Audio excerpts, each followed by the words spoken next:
तो हेलो मेरे प्यारे बच्चों। आज हम क्लास 9 के चैप्टर 7 मोशन के इंटेक्स क्वेश्चन करेंगे जो कि पेज नंबर 76 पर गिवन है। ठीक है, तो चलो अब हम क्वेश्चन को पढ़ना शुरू करते हैं। फर्स्ट क्वेश्चन में हमसे क्या पूछा गया है? फर्स्ट क्वेश्चन में पूछा गया है distinguish between speed and velocity. तो हमें स्पीड और वेलोसिटी के बीच में डिफरेंस को बताना है। तो चलो इसका आंसर देखते हैं। Speed distance travelled per unit time होता है और वेलोसिटी जो होता है डिस्प्लेसमेंट पर यूनिट टाइम होता है। तो स्पीड को हम ऐसे भी लिखते हैं डिस्टेंस अपॉन टाइम, और वेलोसिटी क्या होता है डिस्प्लेसमेंट अपॉन टाइम। ये फर्स्ट डिफरेंस हो गया। सेकंड क्या हो गया कि जो स्पीड होती है वो स्केलर क्वांटिटी होती है और जो वेलोसिटी होती है वो वेक्टर क्वांटिटी होती है। स्केलर क्वांटिटी और वेक्टर क्वांटिटी में डिफरेंस क्या होता है? स्केलर क्वांटिटी में खाली मैग्नीट्यूड होता है और वेक्टर क्वांटिटी में मैग्नीट्यूड एंड डायरेक्शन बोथ होता है। ठीक है, अब बच्चे पूछते हैं मैग्नीट्यूड क्या होता है। तो फॉर एग्जांपल अगर मैं कहूँ 5 लीटर दूध मार्केट से लाना है तो जो 5 नंबर हो गया वो मैग्नीट्यूड हो गया। अगर मैं कहूँ 20 किलो दाल मार्केट से लानी तो जो 20 हो गया वो रिप्रेजेंट करेगा मैग्नीट्यूड को। तो आई होप आपको क्लियर हो गया होगा कि मैग्नीट्यूड क्या होता है।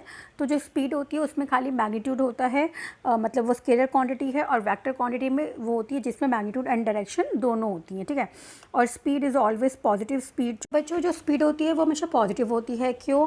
क्योंकि देखो इसको ऐसे भी याद रख सकते हो कि स्पीड हमेशा डिस्टेंस अपॉन टाइम में होता है ना, तो डिस्टेंस हमारा हमेशा पॉजिटिव होता है, राइट। तो इसलिए हमारी स्पीड भी जो होती है वो हमेशा पॉजिटिव होती है। ठीक है, और ऐसे ही velocity can be positive, negative और ज़ीरो। तो आप इसको ऐसे भी याद रख सकते हो कि वेलोसिटी जो होती है वो क्या होता है डिस्प्लेसमेंट अपॉन टाइम होता है। तो डिस्प्लेसमेंट जो होता है हमारा पॉजिटिव भी हो सकता है, नेगेटिव भी हो सकता है और ज़ीरो भी हो सकता है। तो सिमिलरली जो वेलोसिटी है वो भी हमारी इसी तरह पॉजिटिव, नेगेटिव और ज़ीरो हो सकती है। तो आई होप आपको ये क्लियर हो गया होगा। अब नेक्स्ट क्वेश्चन देखते हैं। क्वेश्चन नंबर 2 में क्या पूछा गया है? Under what condition is the magnitude of average velocity of an object equal to it average speed. अब वो यहाँ पे कहते हैं कि ऐसी कौन सी कंडीशंस होगी जिसमें जो एवरेज वेलोसिटी जो होगी ना, एवरेज वेलोसिटी वो बराबर होगी एवरेज स्पीड के। तो हमें पता है स्पीड में क्या होता है मैग्नीट्यूड होता है और वेलोसिटी में मैग्नीट्यूड एंड डायरेक्शन दोनों होता है। तो चलो अब हम देखते हैं कौन सी ऐसी कंडीशन है जिसमें दोनों बराबर होंगी। तो आंसर क्या है? When the object travel in और along a straight line path then it average velocity will be equal to average speed. मतलब कोई बॉडी है, अगर वो ए से सीधा बी की तरफ जा रही होगी, मतलब स्ट्रेट पाथ होगा, तो इस केस में जो एवरेज वेलोसिटी होगी वो एवरेज स्पीड के बराबर होगी। क्यों होगी? बिकॉज इन दिस केस, इस केस के अंदर there is no change in direction of velocity, क्योंकि वेलोसिटी की डायरेक्शन में कोई भी बदलाव नहीं आ रहा है, क्योंकि वो स्ट्रेट पाथ पर चल रहे हैं तो डायरेक्शन कोई चेंज नहीं हो रहा है डायरेक्शन में। तो इसी वजह से जो एवरेज वेलोसिटी होगी वो इक्वल होगी एवरेज स्पीड के। तो आई होप आपको ये क्लियर हो गया होगा। अब नेक्स्ट क्वेश्चन देखते हैं। में हमसे क्या पूछा गया है? What does the odometer of an automobile major.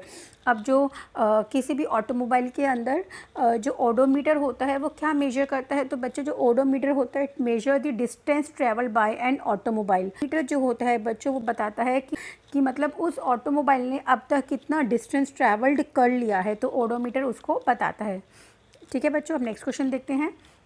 What does the path of an object look like when it is in uniform motion? अब यहाँ पे पूछ रहे हैं वो पाथ कैसा होगा जब किसी भी ऑब्जेक्ट की जो मोशन होगी वो यूनिफॉर्म मोशन होगी। तो चलो इसका आंसर देखते हैं। आंसर में क्या है? सबसे पहले हम बताते हैं यूनिफॉर्म मोशन क्या होती है। यूनिफॉर्म मोशन मीन्स कोई भी ऑब्जेक्ट है ट्रैवल करता है equal distance and equal interval of time, मतलब कि वो इक्वल डिस्टेंस कवर करता है और इक्वल इंटरवल ऑफ टाइम में, तो जो उसकी मोशन होगी वो यूनिफॉर्म मोशन कहलाएगी।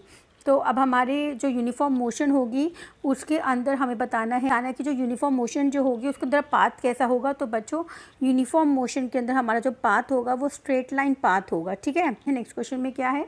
During an experiment a signal from a spaceship reach the ground station in 5 minute. अब वो कहते हैं कोई एक्सपेरिमेंट है, उस एक्सपेरिमेंट में फॉर एग्जांपल यहाँ पे कुछ स्पेसशिप है, तो उस स्पेसशिप के जो सिग्नल्स है ग्राउंड स्टेशन, जो उनका कोई ग्राउंड स्टेशन होगा वहाँ तक पहुँचने में, उस स्पेसशिप से सिग्नल पहुँचने में ग्राउंड स्टेशन के 5 मिनट्स लगते हैं।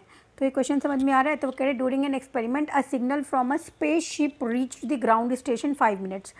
What was the distance of the spaceship from the ground station. अब यहाँ पे हमें बताना है कि स्पेसशिप का ग्राउंड स्टेशन से कितना डिस्टेंस होगा, और जो सिग्नल्स है जो ट्रैवल करते हैं at the speed of light that is 3 × 10⁻⁴ metre पर सेकेंड, और जो इसके सिग्नल्स हैं स्पेसशिप के वो ग्राउंड स्टेशन तक स्पीड ऑफ लाइट के उससे ट्रैवल करते हैं, जो कि हमारी 3 × 10⁸ सेकेंड है।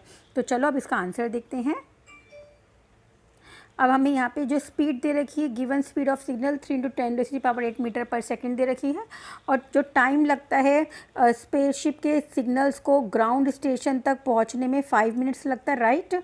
5 मिनट्स है, तो मिनट्स को सेकंड में कन्वर्ट कर लेंगे, तो हम पता है 1 मिनट में 60 सेकंड्स होते हैं, तो 5 को 60 से मल्टीप्लाई कर देंगे तो 300 सेकंड आ जाएगा, ठीक है। अब हमें निकालना है distance of a spaceship from ground station. तो इस स्पेसशिप का ग्राउंड स्टेशन से कितना डिस्टेंस है वो फाइंड आउट करना है। तो सिंपल हम फॉर्मूला लगा देंगे, speed equals to distance upon time. तो अब हमें यहाँ पे क्या निकालना है, हमें यहाँ पे डिस्टेंस निकालना है, तो डिस्टेंस को यहाँ लिख देंगे और स्पीड के साथ टाइम को मल्टीप्लाई कर देंगे। स्पीड की वैल्यू क्या थी, 3 × 10⁸ मीटर पर सेकेंड थी, और जो हमारा टाइम था वो 300 था। इसको सॉल्व कर लेंगे, 9 से × 10⁸ मीटर आ जाएगा। हम यहाँ पे 9 लिख के दोनों ज़ीरो को इसमें प्लस कर देंगे, तो 10 यहाँ पे बच्चों यहाँ पे गलत लिखा हुआ है, यहाँ पे 10 × 10⁻10 मीटर्स लिख लीजिएगा, ये आपका आंसर आएगा, ठीक है। यहाँ पे गलत है। ओके बच्चों, आई होप आपको आज के आंसर समझ में आ गए होंगे।